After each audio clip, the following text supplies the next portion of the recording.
Nagkakaroon na po ng media statement ang ating Magandang Pangulo. umaga So, sa sa inyo punto lahat. po ito, ating This is, pakinggan po ang magiging mensahe niya. These are the beginnings of the perennial na flood problem here in Naga and in the rest actually of along the Bicol River. Alam naman natin, ito basin. At maraming mga construction, hindi lamang yung private sector construction, kundi ang pagpagawa nito ng mga iba't ibang yung linipat ang dinaanan ng tubig, kaya naging mas grabe. Isa pang bagay, yung nagsiltation talaga ng husto, kaya kung titignan ninyo, napakababaw na nitong ilog na ito. And with ang sinasabi nga ni Mayor Lenny is that many of the places na dati naman ay hindi binabaha, andyan na rin yung effect ng climate change. Kaya this is what we are trying to remedy. Malaking trabaho ito. It will take time, but marami na tayo mga intervention na pwedeng gawin, such as the pools that we are going to put up. But tawag nila yung retention pond para mabawasan para mabawasan natin yung pagbaba ng tubig.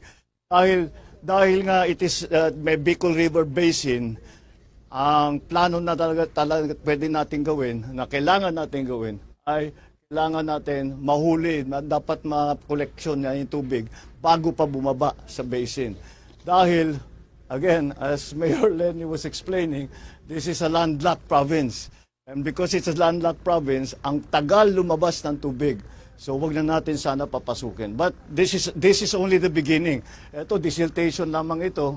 At hindi naman ito, kagaya ng mga ginagawa natin sa ibang lugar, this is not going to be one time. We will keep doing this until we have the more long-term solutions. At hopefully, down the road, if we design everything properly, hindi na natin kailangan paulit-ulit ng binabalik-balikan.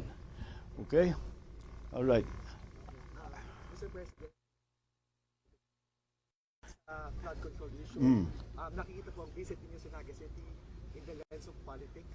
Are you open to forging alliance with Naga City? Alam mo, hindi namin pinag-uusapan yun. Alam mo, I think the mayor will agree with me na serbisyo muna bago politika. The most political thing that we did today, I wore my pink socks. My pink socks in honor of Mayor Lenny. Sabi po kasi na No, we have been planning this for a few months already. Because talagang naging critical ito especially with the storms that came in. Then I already instructed Sec Vince and Sec Ping to look at the situation here. Because, of course, we know that Bicol is always the pathway of the storms, but the immediate problem that we saw, the change in pattern that we saw, is yung bigat ng bagsak ng ulan. Dati hindi naman ganun karami. You got 700 in one day, 700 centimeters of rain in one day. Ano yung katumbas ng 6 na buwan yun? Kumpas po siya sa Ondoy and Yolanda. Yeah, that's very significant, and that's why it became critical. So we did not discuss. Serbisyo muna bago politika. Marami pang kailangan gawin. Marami pa kaming kailangan gawin. So we will get to that. Aabot din tayo doon.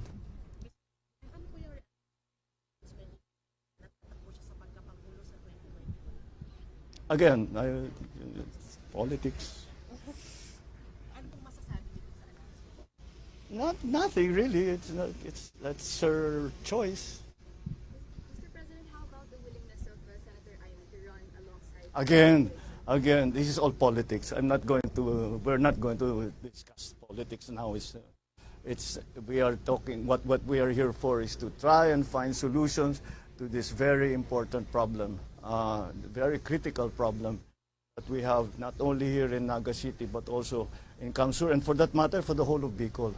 That's what we are concentrating on.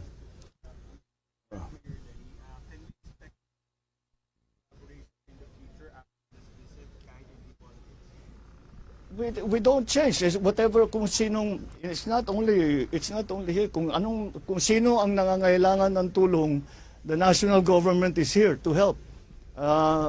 So as you know, I came from local government, kaya I have great sympathy for the situations of local government, the different constituencies, the cities, the provinces, the towns, the municipalities. Kaya whoever comes to us for help, we will do what we can to help. There is not an increase, there is not a decrease, it's not political, it's only because it depends on the need. And that's why we are here today. All right? Sige. Oh, well, I'm sure we will inspect it when it's further, when the project is further along.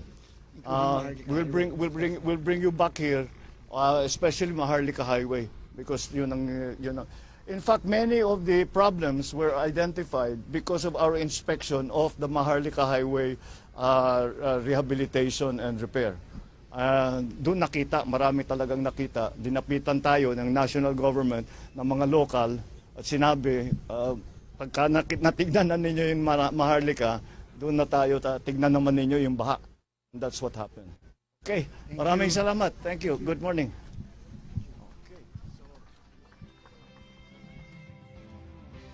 Marcos Sr. The problem with that plan is that usually po kasi sa mga engineering, ang kino-consider natin na return period is a period of 50 years. Meaning yung design ng structures mo should withstand whatever change would happen or whatever extreme event would happen in the next 50 years. Kaya lang, if that started in the 1970s, it's now 2026. Kumbaga, expired na siya. And it needs further studies and updating para ma-incorporate po natin yung climate change, integrated water management systems, no, at saka yung sea level rise and many other factors. Yung integrated water resource management systems po kasi, Ms. Kat, is we're looking at a flood, not just something harmful, but perhaps if we can just properly manage it, no, building of dams upstream, then we could actually use the water for electricity through hydropower, water resource for irrigation, water resource for utilities dito sa cities, and also even tourism. So kung sakaling ma-address natin yan. And so yun po yung update sa Bicol River Basin Management. And that's the long-term solution, you know? Yes, that's the long-term solution. So part po yun ng comprehensive master plan. But actually yung Oplan Kontra Baha po, yung short-term interventions natin are actually part and parcel of that entire plan. No, so now we can immediately implement while waiting for enough funding and enough resources and studies para po dun sa ating long-term master plan. Well, actually, sir, itong Oplan Kontra Baha, hindi naman siya nag-start lang ngayon, di ba? I think it has been in operation since 2025, last year.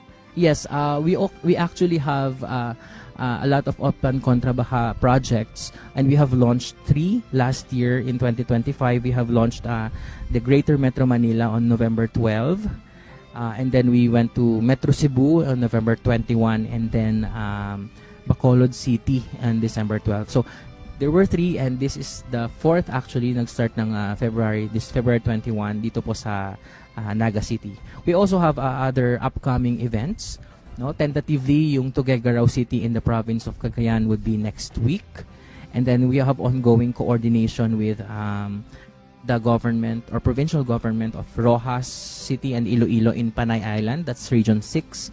And then Buluan, the municipality of Buluan in the province of Maguindanao. That's in that's in Bangsamoro Autonomous Region of Muslim Mindanao already. But the government is extending its Oplan Kontra Baha activities doon. And we have ongoing coordination also with Bulacan and Pampanga. And then Pangasinan and Ilocos area that would soon to be launched. And of course, Cagayan de Oro City. And yung most recent, Ms. Kat, is yung Iligan City, who has just been recently devastated by yon. And we want to help that. So we're trying to include that in our schedule po. So nationwide po itong ginagawa nating Oplan Kontra Baha. A short-term mitigating measures. Yes, Para at Ms. least Kat. It's nationwide. So Luzon, Visayas, Mindanao, different areas. And actually, we have received a lot of requests then for other areas. I think there was one in Eastern Samar requesting then for deployment or launching of Oplan Kontra Baha. And among those areas, iba-iba rin yung problems and terrains na na-encounter namin. Merong something coastal, merong valley type, and I think yung Hipapad would be an interesting case kasi upland pero may flooding. So Ibang kaso yun, sir. ibang klase rin, iba-iba yung exposure. We're actually also learning from this Oplan Kontra Baha. And Tapos, sir, kasi ang ginagawa po ng Oplan Kontra Baha is with the help of the DPWH, dinadala po ninyo yung mga specialized equipment. yes. And not just that, and yung tao po to operate those equipment. Yes. Miss Kat, most of the Oplan Kontra Baha workshop, most of the Oplan Kontra Baha activities na ginagawa natin spearheaded by DPWH using heavy equipment owned by the DPWH. But I would like to mention that in Metro Manila, specifically San Miguel Corporation has provided assistance to sa mga heavy equipment. They spent a lot to assist us. Kasi of course we recognize that in the private sector, yung kanilang operational framework is really efficient. It's really fast to procure and to deploy resources. Kaya they actually helped a lot dun sa clearing sa Metro Manila. Sir, aside dito sa Sagop Creek, meron pa pong pupuntahan ng ating Pangulo, yung Magaya-Gaya Creek? Yeah, Magaya-Gaya Creek is also, I think, somewhere din dito sa Naga. The former Vice President and now Naga City Mayor Lenny Robredo wanted to show the President yung case ng informal settlers because, if we are in the office in the palace, for example, iba yung nare-receive nating reports versus we actually see the problems on the ground. So I think ang major problem sa Magaya-Gaya is yung the presence of a lot of informal settlers, no. Itong ganitong klaseng issue would require interagency coordination because we want to have a sustainable approach in addressing them. That's why we have the SUD. Yes, for yes, the yes. illegal settlers, diba? To provide housing, assistance in relocation, and other necessary support para ma-clear yon.